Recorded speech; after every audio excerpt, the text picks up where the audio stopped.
Welcome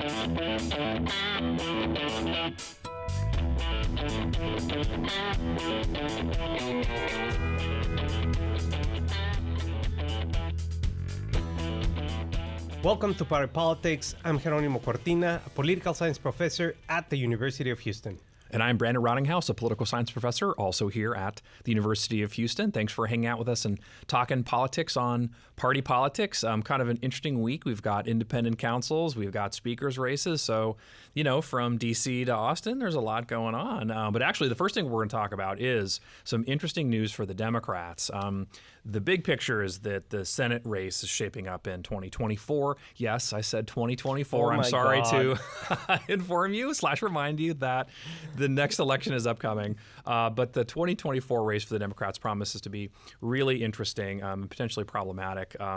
The good news for the Democrats is that in 2022, they were able to kind of hold the line, right? And they were able basically to not lose as much as expected. Right. We talked about this the end of last year. But the problem is that in 2024, things look a lot different. And it's not for them doing anything or not doing anything, but that 34 seats that are going to be up for re-election in 2024, Democrats are defending 23 of these, including 2 independents who caucus with the Democrats. This also includes several races that are going to be really challenging for Democrats to win: Montana, Ohio, West Virginia. They're still waiting on word for senators there to tell them that they're running again. Swing states like Michigan, Wisconsin, Pennsylvania are up. So it could be like a real bloodbath. So what do you make of that, in addition to news that we've got some movement and some specific races? Well, I think it's going to be very interesting, right? Especially when we're thinking about the last 2 years of the Biden administration. Yeah. And it's going to depend in terms of how they can flip the narrative one way or the other, and also how Republicans try to flip the narrative on their side. But one thing that we learned during this past 22 election is that voters do not have appetite for significant, ideological partisanship. So I think that as long as they can keep it together, deliver some goodies to the public, then I think they should be fine.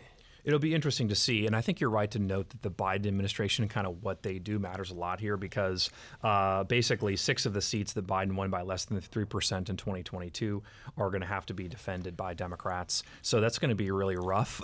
If Biden tanks, they all tank, and things are looking a little bit grim because I don't know if you heard, but there might have been some documents that were stored improperly. So we'll see. We'll talk about that in a second. But actually, there are a couple of races. Indiana, Jim Banks, a former rep, decided he's going to run, and this is in lieu of Senator Mike Braun leaving. Also in California, Representative Katie Porter, who was reading that book, The Subtle Art of Not Giving an F, during the endless speaker debate. Absolutely. She became kind of famous for a minute doing that. But Dianne Feinstein, who is the current senator from California, has not said she's going to retire, but she's quite old. She's in her 80s, right? Late 80s. And so obviously there's a sort of presumption she's not going to run again, but she hasn't said that yet. Katie Porter says, well, I'm not going to wait. I'm running, and here's $1 million to show you I'm the serious. First 24 hours. 24 hours, yeah. So, I mean, I think that's interesting, but it's also, I think, problematic for Democrats because, like I just said, there are at least 6 of these seats that they're potentially going to lose strong incumbents in, and California is not one of them.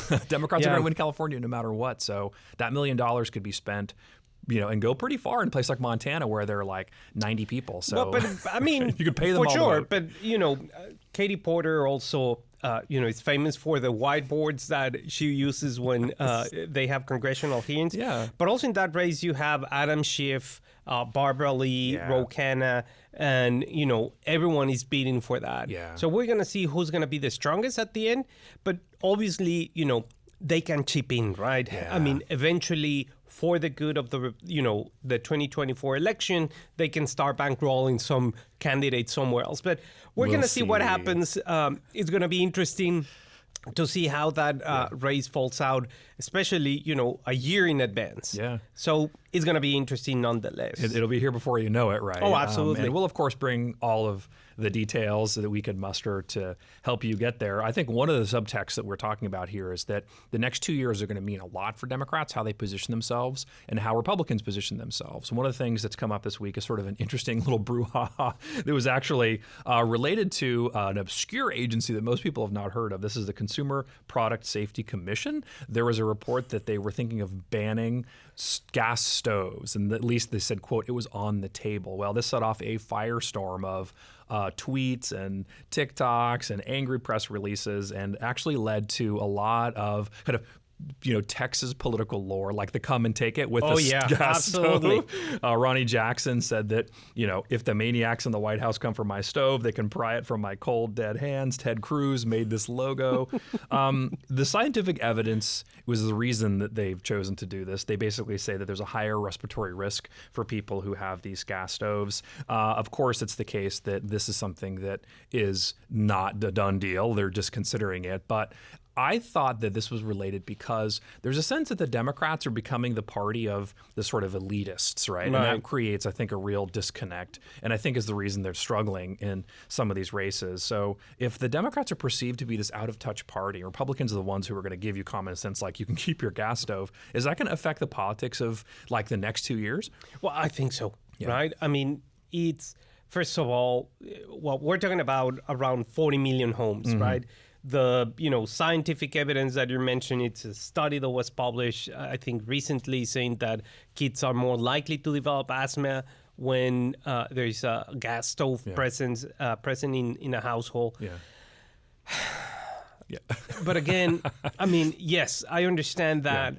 I understand the evidence. I understand that. But again, it's what matters is the issue, right? I mean, Democrats seem to be picking issues that make them see completely out of touch, right? Yeah. It's, the issues regarding, you should go and travel to Thailand and Bali and, be in contact with nature. It's like, but, most people don't have $10,000, $15,000 to spend. Take a luxury vacation. Yeah, exactly. Yeah. So it's those little things, right? Yeah. Paddle boarding is fantastic. Sure, it is, right? But, objectively so. Yeah, but we cannot go to the ocean every single time and paddle board and rent the paddle board or buy one. Yeah. So I think those things, it's as you said, get them out of touch from a reality that, most of us are living day to day. I think that's the real issue. And so, how they position that's going to be really meaningful. But that's not the biggest issue the Democrats have faced this week, let alone the next 2 years. The biggest issue that they're going to come across is going to be that the Attorney General, Merrick Garland, has appointed former DOJ official Robert Hur as special counsel to lead the probe, which investigates the classified documents that has been found in Joe Biden's private residence. We mentioned this last week, and we said that there's going to be a little bit more about it. And as it turns out, obviously, it's a complete firestorm, right? This is the kind of thing that obviously D.C. lives for. And the timing could not be worse for the Biden administration and for the Democrats, right? Their Republicans are just taking over. They were literally sharpening their blades, getting ready for all these investigations. And now it's like a slice of rare roast beef has been served up to you. And they're just going to have to kind of sit at the table while Republicans eat it. So let's talk a little bit about kind of what this means. Obviously, the president has said that it was a mistake, that this isn't something that is consistent. But the problem is, number one, that you've got essentially the comparison with the Donald Trump investigation, right? Which I agree with your kind of lack of enthusiasm / willingness to believe. But I think the fact is that it's hard for Democrats to be able to say that that's illegal and this is not, right? I mean, no matter how you slice it. But I want to get your take on that. The other is that the president stored these materials next to his Corvette in the garage, which is a very Joe Biden thing to do, right? Course, underneath his collection of aviators. Right. But, he said they're locked in a garage. It was totally safe. But obviously, the independent counsel will determine some of this. So let's talk about generally what this means scandal-wise for the Biden administration and how independent counsels have had a kind of effect or not on the political sphere. So I think I see three things. The first one is that, indeed, having classified documents on unsecure, non-governmental settings, it's a violation of the law, right? They weren't in his trunk. It was it was safe, but it's a violation of the law, right? So potentially there is something there, right? The second thing is Attorney General Merrick Garland has set up, as you said, a very high-profile former prosecutor, very experienced, highly qualified Robert K. Hur, and put them, very similar in terms of, what President Trump did. And that move is to, try to recuperate the Department of Justice image in the public and saying very clearly, no one is above the law. It's a good play, I think, politically, right? For optics, But the Trump Mar-a-Lago investigation and Biden investigation are not equivalent things, right? All right, tell me how. And I think, well, I mean, first of all, I think that Sesame Street has the answer to that. And it's, Don't they always, right? I like the PBS plug. I think that, it is. Maybe we'll get a Big Bird visit or something. It's one of these things is not like the others, right? Well done. Okay, good. Thank you. Oh, but how though, right? Well, so kids can see this on Sesame Street, but tell me how. So first of all, when they found the documents, the Biden lawyers turned them in immediately. Say like, oops, we found these things. Department of Justice, here you go. Okay. On the other side, right, the Trump administration was asked in May 2021, then in June 2022. Then they have this whole subpoena in terms of the warrant that allowed the FBI to go and seize all these documents in which they found, probably 11,000 documents rather than I don't know how many the Biden administration has found so far. And the 70 documents on the Mar-a-Lago findings were marked secret or super top secret that have very important implications. We don't know yet what are the implications of the Biden documents as what we know now, but there are very, very important differences. So they share this common denominator, but on the other hand, the implications or the criminal implications, potential implications are very, very, very different from Biden to Trump. No, and I totally agree. I think objectively that's true, and you could parse it a thousand ways. But the fact is that politically speaking, it's the same effect, right? So people like Jim Jordan tweeted out, "Where's the raid?" Right? How come there wasn't an FBI, hopping around the Biden residence, whereas Mar-a-Lago got like swamped? And I totally agree. You can see those differences, but I think the fact is for Republicans, they're not going to make those distinctions. And politically, absolutely not. It's I mean, there's no subtlety in politics anymore anyway, right? No. It's all about like hitting people with brick bats. But I do think that that's going to be a problem for Democrats to have to explain, right? So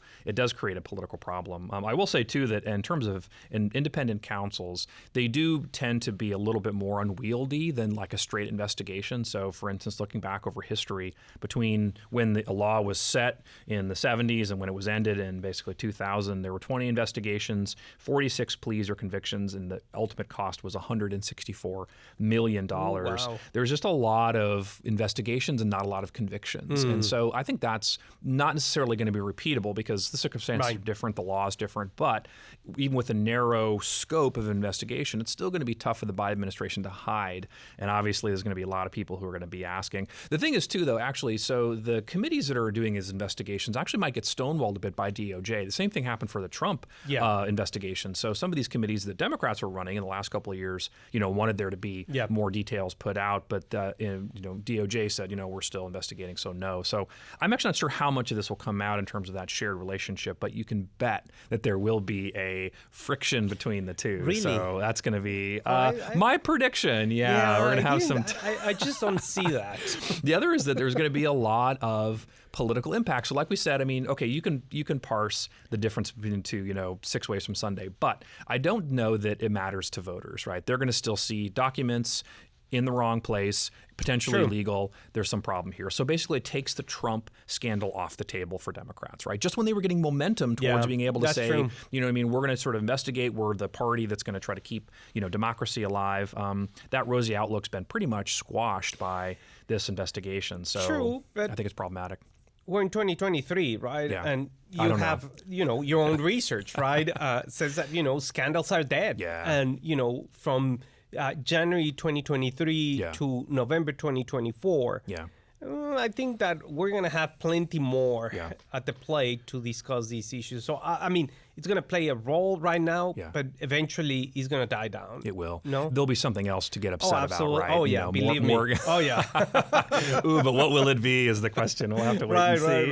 Right. But let's switch gears and talk Texas because there's a lot going on in the legislature underneath the Pink Dome. A lot of interesting events happened last week and are happening this week. The two biggest really are the speaker's race, which is sort of the kind of thing that really governed much of what happened, followed by the rules rules, actually I should say three things. Number one, speaker's race, which the speaker's race was kind of a little fizzle, but we'll talk about it. The second was a rules debate, which eventually sort of the speaker got his way. Not to give away who won the speaker's race, but obviously Dade Phelan reelected. The second was rules, and the third is the governor's inauguration. So let's talk about the speaker's race first. Representative Tony Tinderholt from North Texas was a contender against Dade Phelan. He had to have himself do a second nominating speech because there weren't enough people to nominate him or second his nomination.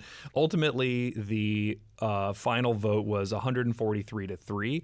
So Tinderholt didn't get a lot of movement on that. But I do think it matters because to some degree, it's like the far right telling conservatives that they're still watching and that they're still interested in having certain policy outcomes. I think that at least for people like Brian Slayton, who was a big proponent of Tinderholt, and for Tinderholt himself, it was a way to be able to kind of set a marker down. But I also think that the kind of right wing is waning a little bit in terms of support. And so the fact that it was such a lopsided vote means that they just didn't get the kind of traction that you otherwise might assume that they would, and maybe that they had been in years past. So what's going on? Is Dade Phelan doing a good job? Is it like post-election and people's sort of appetite for high politics has gone down? There's a bunch of money to spend, so everyone's like busy counting dollar signs in their head. They're like, I don't really care about all that political nonsense. So what's going on? Why didn't it go farther than it did? Why 3 votes? Yeah, well, I think that Phelan has shown, that partisanship and making deals is the art of doing politics and creating policies. Okay. I think that having 145 votes, with the majority of Democrats supporting him, it's very indicative that he means business. Yeah. And I mean business not in the sense of, pursuing whatever his party and wants, because, they have the majority and that's democracy, right? Yeah. But showing that you cannot ignore the other big chunk of people that are also representing a big chunk of the state. Yeah. So I think that that's a very smart way of conducting policies because, he's not saying like, oh, yeah, Democrats, I'm going to give you everything, blah, blah, blah, because, kumbaya. No. That's not going to happen. That's not going to happen? No, absolutely. What is going to happen is that there's going to be negotiation, right? Yeah. And when you have negotiation, eventually both parties are going to be satisfied. And the other thing that it also struck me is that, as you said, the Texas Freedom Caucus did not get a lot of traction. And I think that it's the lack of appetite in terms of voters, like, okay, we're done with this thing, right? We're done with issues. We want to see results. Yeah. I think 2 more reasons I'll add to my list of things that led to this. One is that Speaker... No, you can't. It's like, you said... It's already... Sorry, I'm going to have an amendment. Okay. Second. Okay, good. Thank you. I'll come to the back mic and and ask, and then to the front mic to offer. So Speaker Phelan spent almost $6 million getting people elected. So that goes a long way in politics. So just as an aside, I mean, it's not all about the money, but let's say at least a little bit about the money. The other thing is that after he was re-elected, the speaker talked about issues that were all consensual stuff that everyone wants to happen. So he talked about runaway appraisals. He talked about how to spend the surplus, how to expand healthcare access to rural Texas. Like, these are things that everybody wants, Democrats and Republicans alike. So I do think that there's a kind of consensus building about what to do. But as you said, there are a couple of these hot button issues that Phelan basically kind of let roll off his back a little bit. One of which was that there were rules that would have limited Democratic committee chairs. This was a amendment from Brian Slayton, who we mentioned earlier. He proposed actually 7 amendments for rules.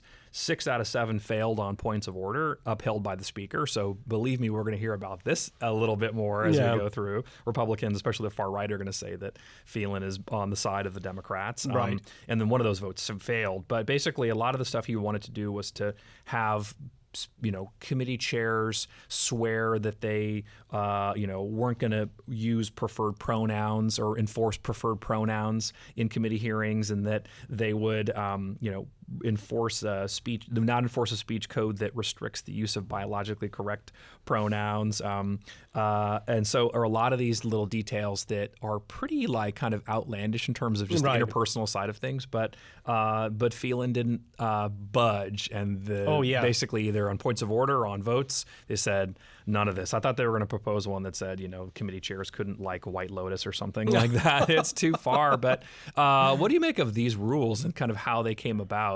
Democratic committee chairs also passed a lot of stuff here that basically the far right didn't get. And are they going to be unhappy about it, or are they just going to work together and sort of figure out a way to move forward? Well, I think that, they have a choice. Yeah. And that choice is that either they work together or they're not going to be working at all. Well, yeah. And why? Because, Republicans in Texas, at least at the House, they have the support of the Democrats. Yeah. The new leader of the Democrats, Troy Martinez Fisher, is willing to negotiate. Yeah. He has shown that in the past. And Speaker Phelan is willing to negotiate as well. Yeah. So when the two, leaders of both parties are willing to sit down and say, okay, we're not going to leave this table until we get a deal, then you leave these folks out. And you're talking about, 6 of them that could potentially create chaos. Yeah. But that's not going to happen. Yeah. And Phelan said, we're not like the House in Washington, D.C., right? We get things done. Yeah. And also he mentioned that it's a long-standing tradition that you have to give, political parties from the opposite side, some committee chairs. Yeah. And I think that that's very important and interesting because eventually they're going to have, Democrats winning more and more elections. And I think Republicans are thinking in terms of the future, 5-10 years ahead, that they don't want the favor returned to them. Yeah. And I think that it's very smart, thing looking into the future. Yeah, it hits for both reasons, right? I think you're right that in the history, if you restrict the chair positions to only the parties who are in it tends to be like a disaster. Bob Bullock tried this in the early 90s and it was a disaster. Everything ground to a halt. And if there's anything that Dade Phelan's good at, it's pushing the paper, right? Making sure things move forward. And it's not always exactly the way everybody wants it, but that's what speakers do. You make sure that, the trains run on time, so you can't have things held down. One of the things that is a rule change that might actually speak to that is that the body voted to have fines for people who are willingly obscuring the work of the House. So basically anybody who goes AWOL, like in a quorum call, they have to pay for the sergeant at arms to come find them. They have to reduce their operating budget as a result. So, and they can't pay for it out of campaign accounts. They have to pay for it out of their personal money, which, adds up $500 a day. So that's going to be an issue going forward because, like you said, for the Republicans, there's a handful of those folks who could obscure things and really slow things down, but there are also a handful of Democrats who could do the exact same. So these rules at least prevent that a little bit from happening, but I think it's going to be interesting to see how that shakes out. The other thing that happened this week was that you had the inauguration, Greg Abbott's third inauguration, tying record inauguration, and pretty interesting to see him in a very different position than he was with his first inauguration. He was essentially having to beg and bargain to get things done. Remember, he had to bargain to get pre-K funded at $150,000, something like that. People were not going to follow him. And now he's at the apex of his political power. So I think the party is looking to him through this speech to kind of set the tone and substance for the race, and it means something, I think, profound to him that it didn't in a couple of years ago. So what's your take on what the inauguration and sort of the content means? Well, I think that the inauguration has changed from, a huge, massive event, 3 days, parades, candlelight dinners, et cetera, into, they still have that kind of stuff, right? But I think it's going to be, first of all, it's going to be more, down to earth. Yeah. No, not so, big and, that kind of stuff. In times of inflation, maybe it's wise to just sort of pare it down. 100%. No fireworks. And then it has transitioned into more policy, state of the state type of address and saying, this is what I want to accomplish. That gives a lot of substance and also allows political players to have a better idea of what's going on in terms of the state legislature, but also in terms of public policy. I think so too, and I think he's also doing some legacy setting here. As you know, I've been working on this book on Rick Perry, and so it's studying governors broadly. And one of the things that is most interesting is that when you ask people what a governor's legacy is, a lot of people just give you the kind of shrug, like, I don't know. Governors of past, like Mark White, had that. Like they staked their whole political career on education or on reforming roads, like Dolph Briscoe. But when I ask people what they think that Abbott's legacy is, there's this kind of shrug. The same is sort of true for Perry, and the stuff that he's most known for, stuff that didn't pass. And so you don't want to be a governor in that position at the end of your term. Like you want to, you want to be able to say, here's what I did. And if you throw in the kind of heightened weight of national expectations, we keep teasing this notion that Greg Abbott's going to run for president, and maybe he will, maybe he won't. But to be in the national conversation, you have to have this legacy. You have to have this vision. And this, I think, kind of gets him into that position. So he's got to be mindful of the fact that he's the kind of ideological stalwart of the Republican Party in Texas. And maybe that doesn't mean much to people in Texas, but like other people look to Texas to see that movement, right? And historically that's been true. So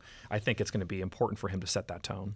Oh, absolutely. And we have so many issues, right, in the state. I mean, the state is growing, which is perfect. Yes. A lot of people are moving in. Yeah. But now we have to think about the next, 50, 100 years of the state. Roads, right? Infrastructure, water issues. I mean, water issues are going to be so important in the near future that we need to start having those conversations. And the fact that the government might be focusing on policy issues, in my opinion, is very smart. You got to think big, right? And that's what legacies are built on. So we're going to discuss these and many other issues next week. Thanks to everybody here at Houston Public Media for making us sound and look so good, and especially producer Troy Schultz. I'm Jeronimo Cortina. And I'm Brandon Rottinghaus. We'll see you next week.